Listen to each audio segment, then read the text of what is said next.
عینی در یک مرحله به عرصه فعالیت آمدن که جامعه آسیای مرکزی، جامعه تاجیکستان که اینجا وارد بود، به مرحله تغییرات های کلی اجتماعی سیاسی وارد می آمد و در جامعه جریان های تجددخواه و اصلاحاتگر و غیره ظهور کردند و میخواستند که جامعه به عرصه جهانی وارد شود و در این زمان کشورشان کشوری آزاد باشد، از اون که از تاثیر روسیه و همچنین امارت بخارا هم به این جریان وارد شد. بنابراین عینی و همصفان وی که اونها نامشان جدید میگفتن، اونهایی که تجدید خواه بودن، اونهایی که با واسطه مکتب و معارف امارت بخارا و آسیای مرکزی را تغییر دادن میخواستند،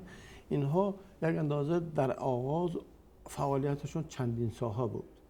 نمیتونم گفت که یگان ساحه را پیش برده باشه. مثلا میخواستن که مثلا مکتب، معارف و در این زمان از داخل اقتصاد کشور تغییر کرده باشد و به خاطر همین عینی من بعد هم در زمان شوری بس از انقلابی که سال 1917 در بخارا وجود آمد، عینی به همین جریان باز از نوسازی جامعه وارد شد. به خاطر همین از آغاز فعالیت اینگس چندین ساحه بوده است. هم کتاب درسی نوشتن، هم تشکیل مکتب های نو اشتراک کرد در دوره انقلاب، بعد هم در تشکیل روزنامه و در تشکیل فرهنگ نو، علم نو ما و عموما ادبیات نو ما اشتراک فعالان کردند. زمانشون بود که استاد عینی نه تنها در ساحه فرهنگ کلا، در ساحه سیاست هم یک شخص فعال شدند. من به همین نتیجه رسیدم که عینی را محض فعالیت اجتماعی، اجتماع برآمدن چهره عینی را روشن کرد، چون فردی سیاسی، اجتماعی و همچنین ادبی، فرهنگی و علمی. اما از استاد عینی به عنوان بنیادگذاری ادبیات نوین تاجیکستان نام برده می شود. یعنی این به این معناست که ایشان از پیشگامان یا از پیشقدمان بنیادی ادبیات ما بودند، به خاطر اینکه خب امارت بخارا از بین رفت، تاجیکستان یک کشوری مستقل شد، اول در هیئت ازبکستان و در سال 1929 در هیئت شوروی یک جمهوری مستقل شد. آثاری که از استاد، آثار بدیعی که از استاد مانده، به نظر شما تا چه اندازه با این لقب یا با این عنوانی که به استاد میدین سازگار است؟ استاد عینی واقعا چون که گفتیم اصلا جریانی از نوسازی اصلا ادبیات از همون دوره جدیدی سر می شود. خود استاد میگن که رنگ نو گرفتن زبان ادبی تاجیکی با ایجادات عبدالرؤوف فطرت سر می شود در نمونه ادبیات تاجیک. لیکن باید گوییم که اون کاری که فطرت سر کرد هم به انجام نیافت، خصوصا در ادبیات تاجیکی انجام نیافت. لیکن استاد عینی اون کسی شدن که واقعا ادبیات نوی واقع گرای تاجیکی را هم بنیاد گذاشتند و هم تشکل دادند. این بسیار خدمتی مهم است. این خدمتی گفتم میشود که انقلابی است. اون کار کردن که در ادبیات هزار ساله ما سابقه نداشت. ما باید بگوییم که ادبیات واقع‌گرا، ادبیات زمان نو، این یکی به عادی نیست. این تغییر ارزش هاست پیش من. ارزش ها، دید، نظر، شناخت انسان و تاریخ و زمان و همه چیز تغییر یافت. اولین بار یک انسانی واقعی در زمان و مکان معین قهرمان ادبیات شد و به این وسیله تمام ساختار تصویری در ادبیات، این زبان ادبیات و غیره ها هم تغییر یافت. و برای همین هم استاد عینی را ما میتوانیم به طور قانونی از پایه‌گذاران ادبیات نوی تاجیکی نامیم. حتی امروز معلوم می شود که حتی استاد عینی از انقلابگران شعر هم هستند، از پایه‌گذاران شعر نو در ادبیات فارسی زبان میگن. کلا همین سهم عینی را ما میتوانیم گوییم که این یک صحیفه نو در ادبیات فارسی زبانان جهان هم می باشد. مثلا شعری سبحان الله میگویند، یک استاد شکوری میگن که سال 1007 نوشته شده و اولین کوشش شکستن ساختار سنتی شعر، یا که شعری مرش حریت یا که مرش انتخاب ایست تمدیدگانی ایران، این هم یک کوشش تغییر دادن یا که تغییر وارد کردن به شکل سنتی شعر است. استاد خوب با فروپاشی شوروی خیلی از ارزش‌ها از جمله ارزش‌های فرهنگی و هنری و ادبی هم از بین رفتن یا حداقل تغییر کردن. مثلا بسیاری از معتقدند که آثار استاد عینی بر اساس اون ریالیسم سوسیالیستی انشا شدن. حالا با توجه به اینکه بسیاری از آثاری که در دوران شوروی آفریده شده‌اند تجدید نظر صورت می‌گیرد یا افراد پیدا می‌شوند که خواستاری تجدیدی نظر در ارزیابی و بررسی این آثار هستند. از این نقطه نظر اگر به آثار استاد عینی نگاه کنیم، آیا می شود که از ارزش آثار ایشان کاسته شود یا افزوده شود؟ شما چی فکر میکنید؟ گمان میکنم که اینجا یک مسئله نازک هست. اینجا مسئله نازک است. اگر از این معیار به ادبیات روسیه نگاه کنیم، واقعا ما میگیم که تغییرات های کلی کم شد و غیره. لیکن همزمان با ادبیات ریالیسم سوسیالیستی در ادبیات ما خودی ریالیسم خودش وارد شد. این دو جریان بسیار عجیب هستند. ما در جریان از بر کردن گویا ریالیسم سوسیالیستی در عین زمان خودی مکتب ریالیستی را در ادبیات تاجیکی شکل دادن این نویسنده‌های ما. در برابر گوییم که گورکی که اساسگذار ریالیسم سوسیالیستی میگن یا کسانی دیگر، ما از مکتب هم تولستوی، هم چخوف، هم داستایوفسکی، هم و دیگرها آموختیم. این جریان عجیب است. در این زمان ما میگیم واقعا در جایهای ادبیات با مفکوره حزب کمونیست یا غایه‌های سوسیالیستی محدود میشد، لیکن در یک این زمان ما به این وسیله مکتب ریالیستی را در ادبیات تاجیک اساس گذاشتیم. این یک مرحله مهم است. به این معنی اون ارزشش کم نمی شود، هرچند که ما باید اون محدودیت هایی که در این زمان وابسته به زمان و وابسته به طلبات حزب کمونیست بود، اون را باید از نظر دور نکرده باشیم. به یک چیز شما میگم که ادبیات در زمان همین شوروی هم دو هوایه بود، مجبور بود که با ایده های زمان مطابق شود، لیکن همین که امکان آزادی میشد به اصل خودش برمیگشت. مثلا من همین یک آموختم که در زمان جنگ که اندک آزادی شد، ادبیات همه خالب های ایدئولوژی سیاسی یک طرف گذاشت، به درجه دوم گذاشت و به اصل عموم انسانی و اصل ادبی خودش بیشتر میل کرد. منظور شما جنگ جهانی؟ جنگ جهانی دوم. و من بعد همین تجربه هیچگاه از حافظه ادبیات دور نشده است. همین که امکان شد این دوره آب شدن یخ‌های خروشاوی یا که بازسازی گرباچوی یا که امروز استقلال، البته ادبیات باز به اصل خودش بیشتر تماس گرفت. به هر نوع تجربه استاد عینی، شاگردان وی در کار تشکل مکتب ریالیستی این چیزی واقعی است، تاریخی است، مرحله‌ای است که اونا انکار نمی‌کنیم.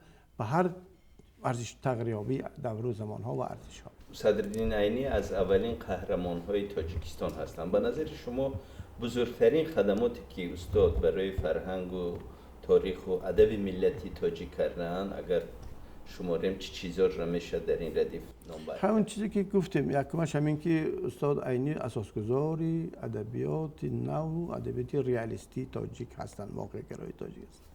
دویمش استاد عینی اولین زبان شناس هستند. یکمش این که در شکلگیری زبان عصری یا که معیاری امروزی تاجیک سهم گرفتن، هم با واسطه مقالات هم با واسطه آثارشان.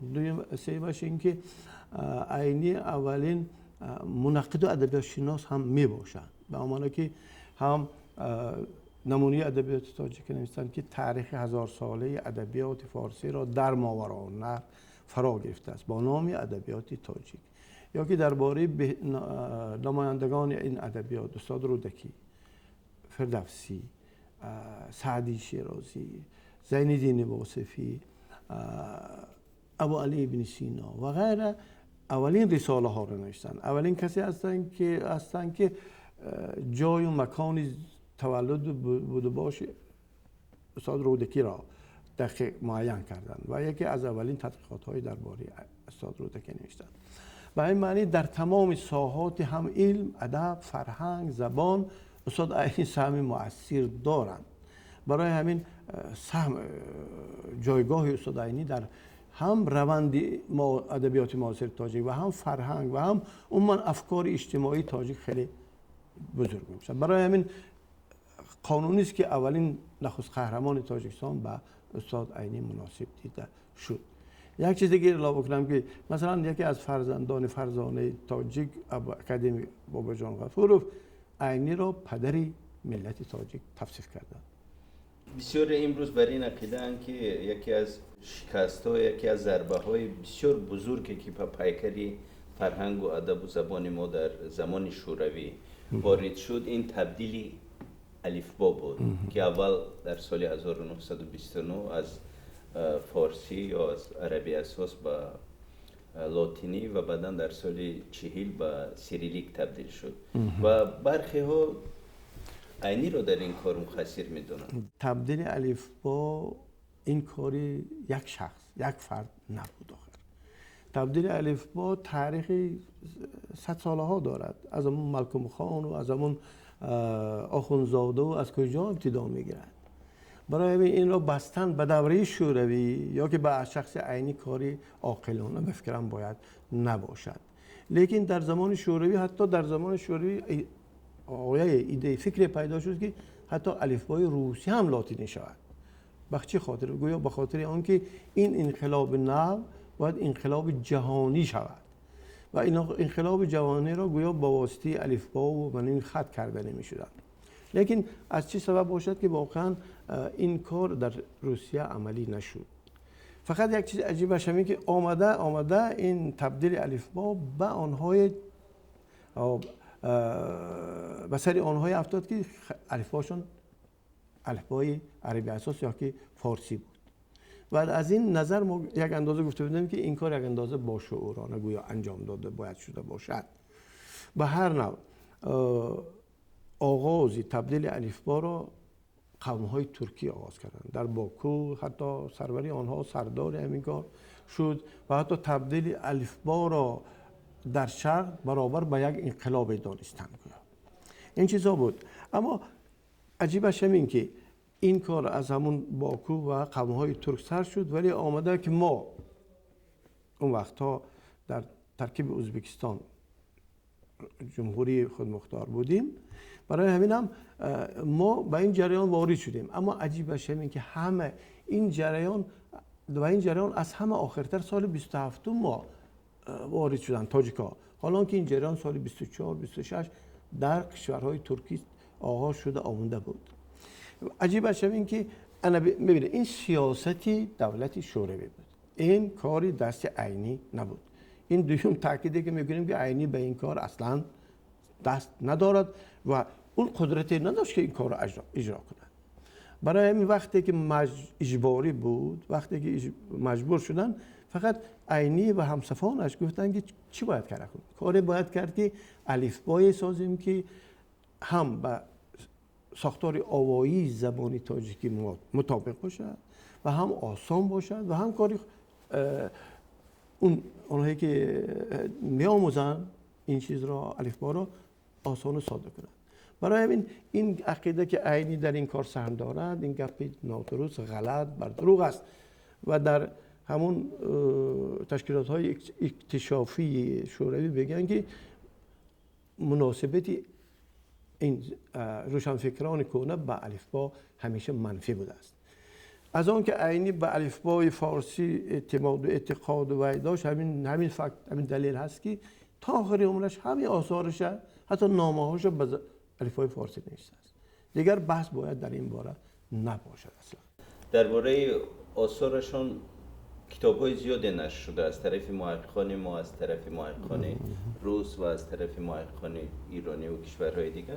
ولی به نظر شما آیا آثار کلیه آثار ایشان به طوری باید و شاید نقد و بررسی و تحقیق شده است یا نشده است و اگر نشده است چی کار باید کرد؟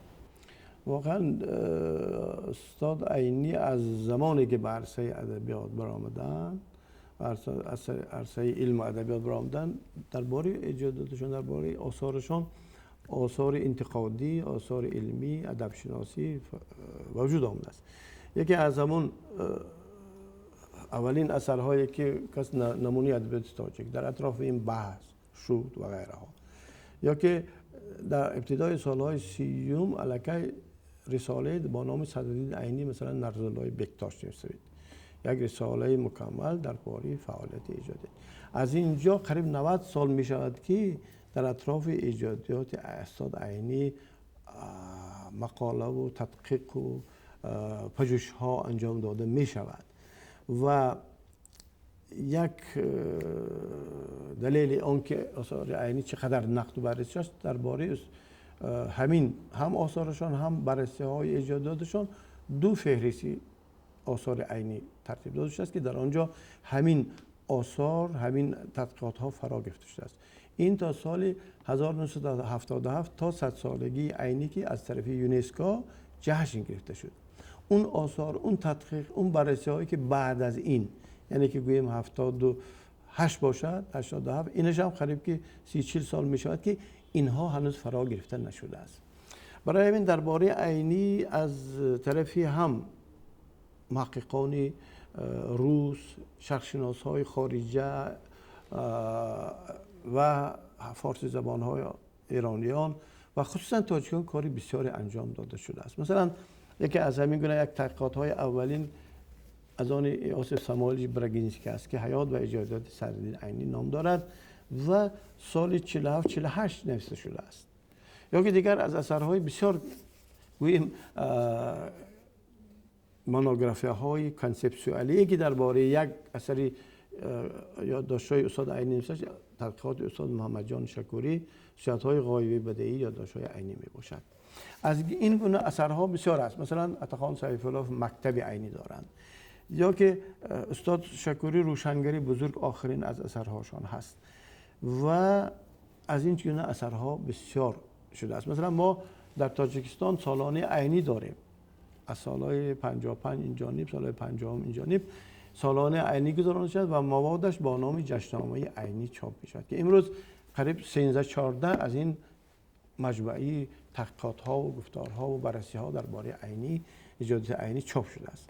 ولی با وجود این شما معتقدید که باید یک مرکزی ویژه یا درست که من همین خیلی فکر دارم که باید در زمینه همین اقلا موزه عینی یک مرکز عینی شناسی تشکیل کرده شود. آثار عینی آثار مطبوع نشده، آثاری که در زمان شوروی در شکل محدود چاپ شده است و این چیزها خیلی بسیارند و پهلوهای گوناگون، مثلا سبک، پیتیکا، چیزهای بسیاری هستند که ما هنوز دست نزدیم. یا که لغت عینی می شود که یک لغت عینی ترتیب داد واقعا که به این وسیله ما میتونیم که غلاوت زبان تاجیکی معاصر روشن کنیم و غیره.